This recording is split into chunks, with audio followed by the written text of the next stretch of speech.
The Bible says many times that God is the father of orphans, those abandoned by their mothers and fathers.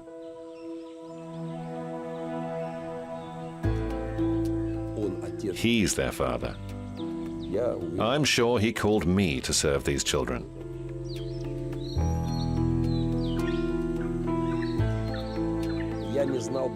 I didn't know how to feed them. I borrowed money at 10% interest a month. One day I came home totally depressed. I fell into bed, and at around midnight, I heard a voice. It was strong, powerful, and yet very tender. It said, "These are my children. I'll give you what you need."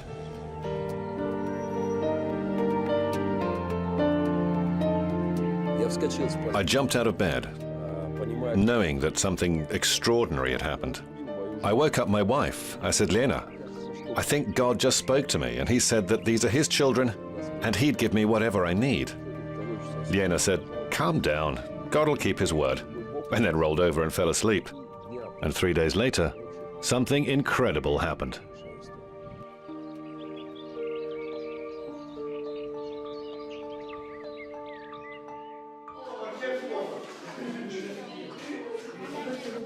Oh Lord, bless this food and the hands that prepared it.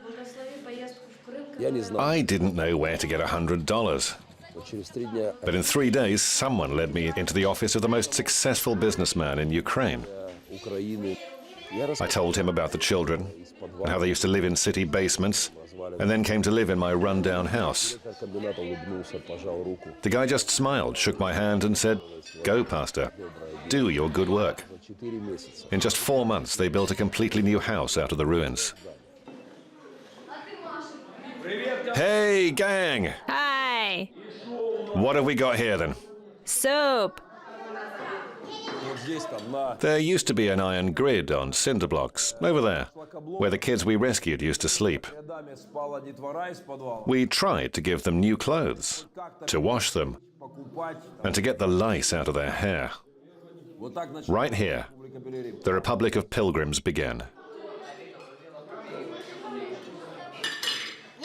I finished, ha ha ha!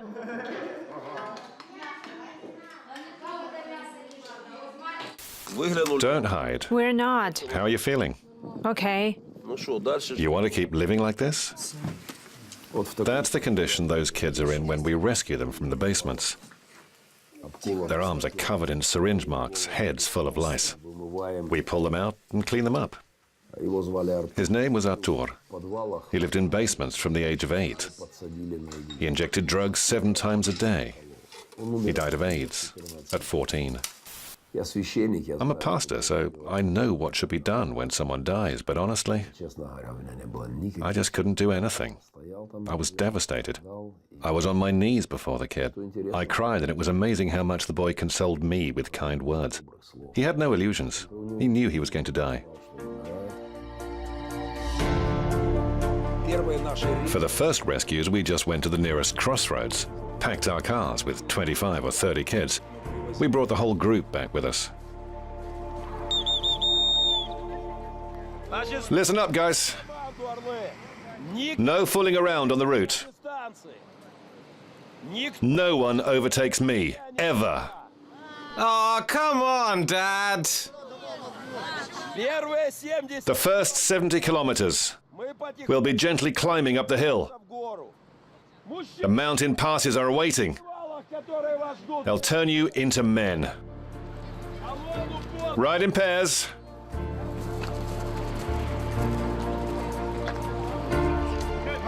I'm a musician and I've never cycled before, but here I am. It was so hard. My legs felt like they'd fall off. My bike was about to collapse on the asphalt, but thank God I got a second wind. We do it so Russia will be without orphans.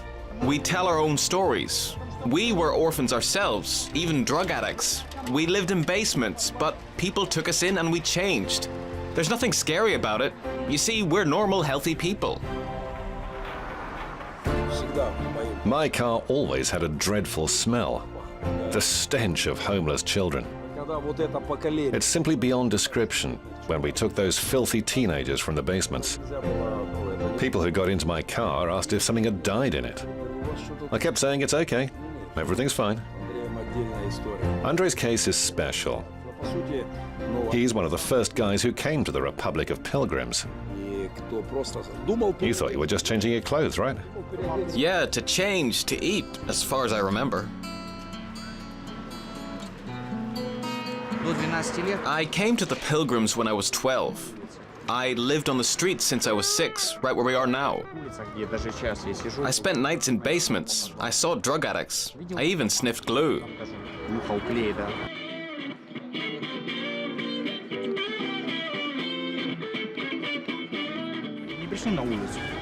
If they hadn't come to our basement at that time to feed us, I think I would be in prison now just like so many of my friends.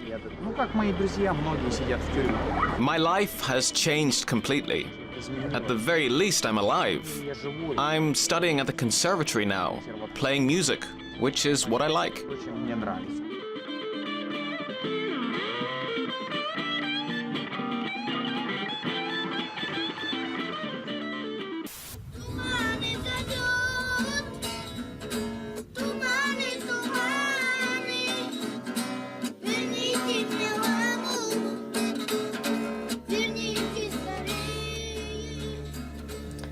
I escaped from the orphanage 39 times. I felt nobody needed me there. My dad died. My mother is drinking. In my life, I want to become a champion. Who's my first rival? Me? Okay then. Hit my chin. You get a bottle of cola. Just that? This guy's serious. What do you think? Doesn't matter that he's short, he's serious. Ah, you got me! Get him his prize! Joking aside, having a boxing match with the president of the Republic of Formerly Homeless Pilgrims, well, it's a thankless task. You got me. 3 times on the jaw, once in the eye. At first, we talked to the homeless children and drug addicts. We urged them to come with us, to change their lives, to stop them from killing themselves. But after burying yet another boy, I just said, I'm not just talking to the kids in basements on the streets anymore. If it's a homeless child, we just take him with us. We've had enough! We've had enough! We waged war on drug dealers. We kicked up a fuss in the city. We started picketing places where they dealt drugs. Obviously, there was intimidation. They threatened to kill me. Right here, under this window, thousands of boys and girls ended their lives with a fatal dose. Look at this boy. When I found him in the basement, he never stopped swearing. He said, "Don't touch me, just let me die." He was stinking, filthy, his legs and arms were twisted and he couldn't walk. He was so damp all over that it just ran down your neck because he had to be carried out. We cleaned him up, and after 3 weeks we took him with some of the other pilgrims to a children's camp.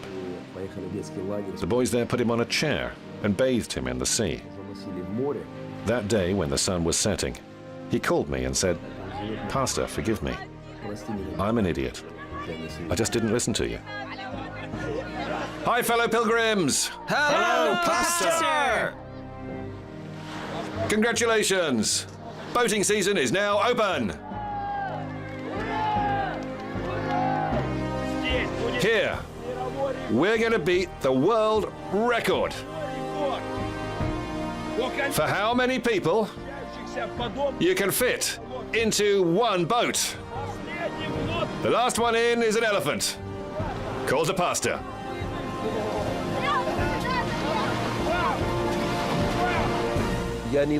I didn't think I'd become an adoptive father, but as my life became intertwined with theirs, I began to treat them like my own. When you take a child, save him from drug abuse, wipe the dirt from his face and help rehabilitate him, it's quite impossible to say to him, go back to the orphanage, especially if you know the boys escaped from there 100 times. So we began adopting the children. We took one, then another, and one more and yet more again. We just can't stop.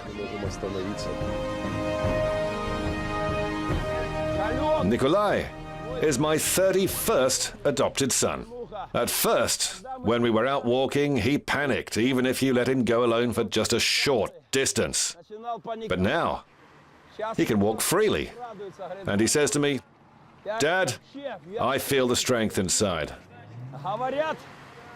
They say about Cossacks and cowboys and horsemen that the best compliment is, he grew up in the saddle.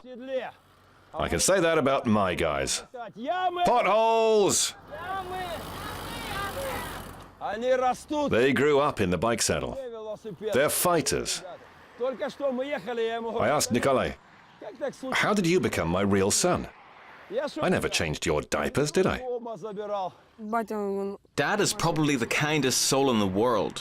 Whenever you come up to him, his eyes are so kind. You see his heart in them, even if he's tired. He can't abandon a child. He knows that they wouldn't survive, so he endures to the end. Nikolai's a special case. The first time he was seen on the street, he was just 2.5 years old. He couldn't talk yet. When we asked where he lived, he just pointed to a rubbish dump. They lived in some metal container, even in the freezing cold, huddled in rugs like mice. You'd go begging, jealous of people. I'd go to the dump in the morning to find something to eat, to steal or beg for food at the market, and I'd see children going to school with their parents. It hurt to see that, a lot. He got through 40 tubes of glue a day. The court said he'd committed 4 robberies a night. If you multiply that by the time he spent on the streets, I can't imagine how many robberies he committed.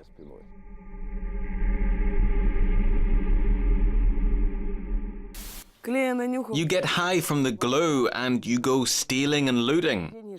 You need money to buy vodka, beer. I'd already been arrested, waiting for the trial, and Dad took me into a room and said, "Listen, Nikolai, your mother's died. You can go either to the orphanage or to me." I didn't think it would last too long because he was utterly beyond control. He went hysterical and ran off. But gradually the boy calmed down. Today I'm sure that he's one of the most promising guys here. He's very talented. He talks even more than that donkey from Shrek. That little donkey, he's got nothing compared to Nikolai. I want to become an actor and play in comedies. I like comedies a lot. I've got everything I need now. I've got a childhood. I love it when people just pat me, just stroking me on my head or back. It's because when I was little, my mom was busy and she had no time to do it. I don't know why. Maybe because she drank.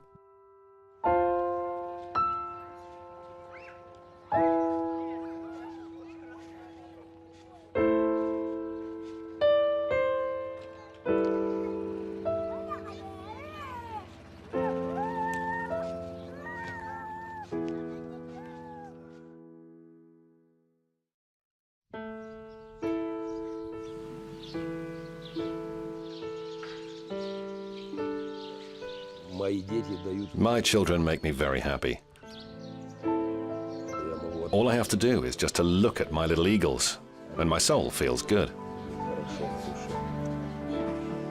Just recently I saw one of my sons, who's 16, sleeping with his arms around a teddy bear and Mickey Mouse. Tears came to my eyes. This boy spent his childhood begging. He earned money for his parents, which they just spent on drink. It's a great joy for me that I can give them a childhood. Up you get, Fire Brigade. Good morning to you, little rabbits. A new day begins. It has some questions in store for you. I hope you can accept the challenge. Up you get. I grew up in a family of alcoholics. I was afraid to go home because I feared finding my parents had killed each other in a drunken fight.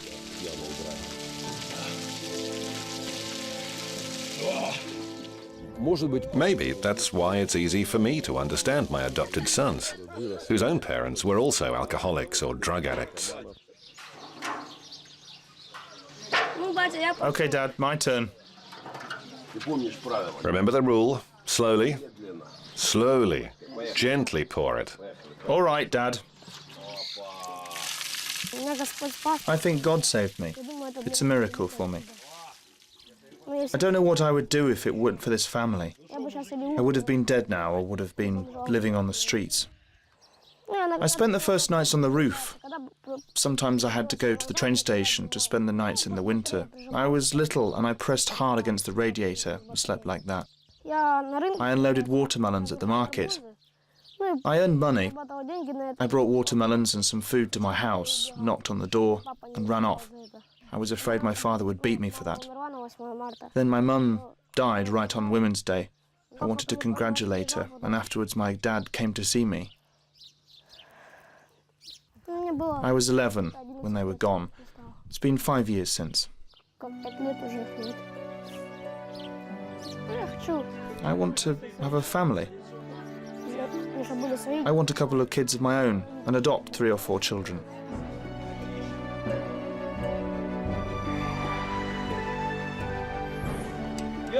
You don't find cyclists with a figure like mine. They're all lean like Bogdan. When we go up the hill, I have my tongue on my shoulder.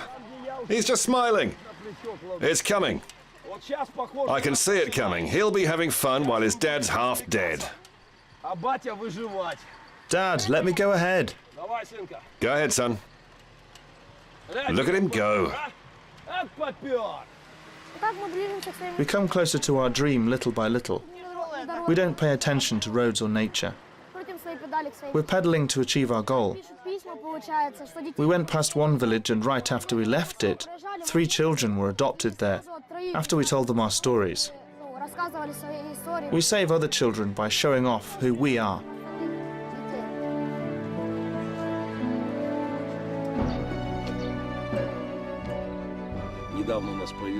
Not long ago, we took a new boy into our family.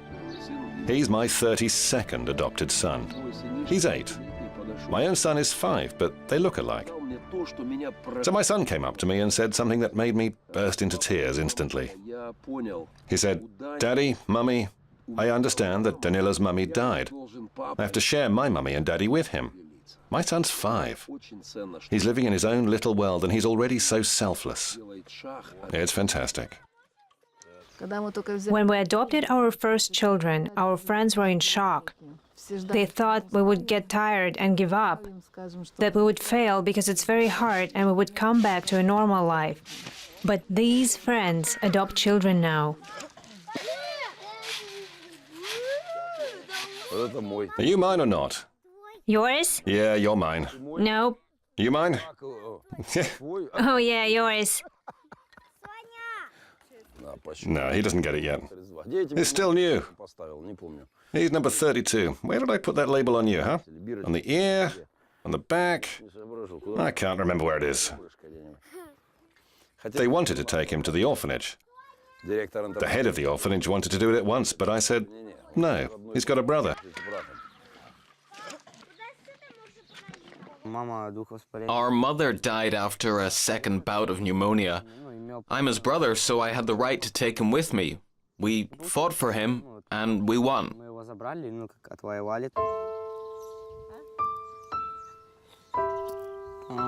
He's crying because of Mom. Maybe God wanted to take our mother, and it so happened that he came to us. I can bring him up here, so he doesn't repeat my mistakes.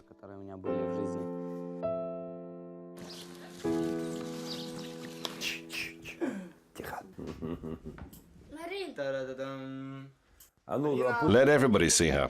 Pass it around. Pass it around to everyone. Marina, привет. Marina, hi. Marina found her brother. Then she learned that she had one more brother too. She was looking for one and she found a whole platoon. We were small when they separated us. She was adopted when she was 8. They took her to Italy, to Milan. I was hanging out on a Russian social network and a friend request popped up. I looked at her photos and I saw at once that it was my sister. Dad didn't believe me at first, but I showed him the photos and said, look, the nose, the teeth, the hair, everything's like mine. We're alike. Then we called via Skype and we talked. I cried like a baby, simply out of happiness. I always remembered her. I'd been looking for her. Do you know any poems in Italian? Oh, that's not easy. Quale nella tristizia di Ligurgo si due figli a rivedere la madre, tal feccio, ma non ha tanto di insurgo.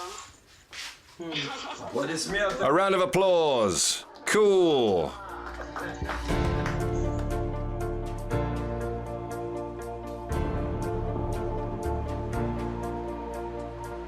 Our dream can be summed up in just a few words. Russia and the world with no orphans. We don't want any children to wake up in orphanages. We firmly believe that there are parents out there for every child. So if it should happen that one child is left without his own parents, then other people should turn up and embrace them and treat the child as their own. Dad, I think we're ready to take part in the Tour de France. They ride on smooth roads. Tour de France is in Europe. We're on Siberian roads. That means we're better. Potholes! They don't have potholes in the Tour de France. We do.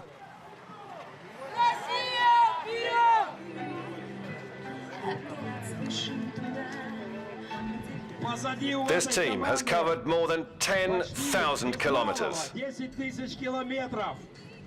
The whole of Ukraine, Central Russia, the Urals, and almost all of Siberia. Homeless kids who grew up in basements around sewage and heating pipes. Today they go around the world with their adoptive parents, calling on people not to be afraid, to overcome their fears, myths, stereotypes and prejudices, and just go to the orphanages to bring children home.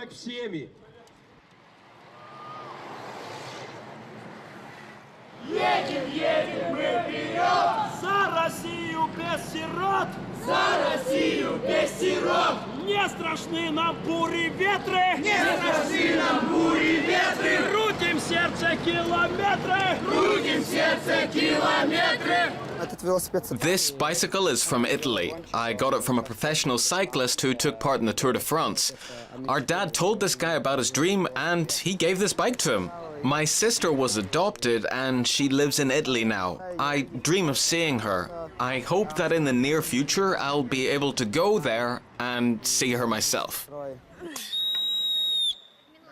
Onward, Eagles! Speed up, my Eagles!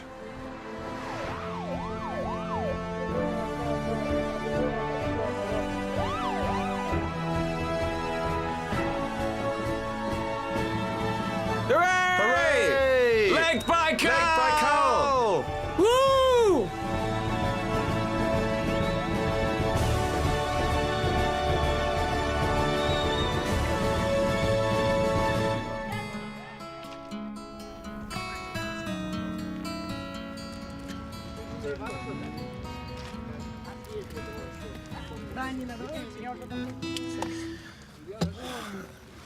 I cried with joy today. You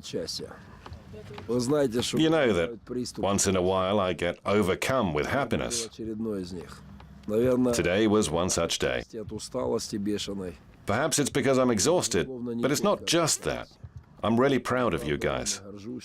You've heard me say that before, but I'm not just saying it. There will be people who will adopt kids in a week, in a month, in half a year. I'm 100% sure of it. Absolutely. And that's what makes this tour worthwhile. Детям вечно досаден их возраст и быт, и дрались мы досаден до смертных обид. Но одежды латали нам матери в срок, мы же книги глотали пьянее от строк. Испытай, завладев еще теплым мечом и доспехи надев, что почем, разберись, кто ты, трус или избранник судьбы, и попробуй на вкус настоящей борьбы. That was a prayer from my childhood. I didn't know back then who to pray to.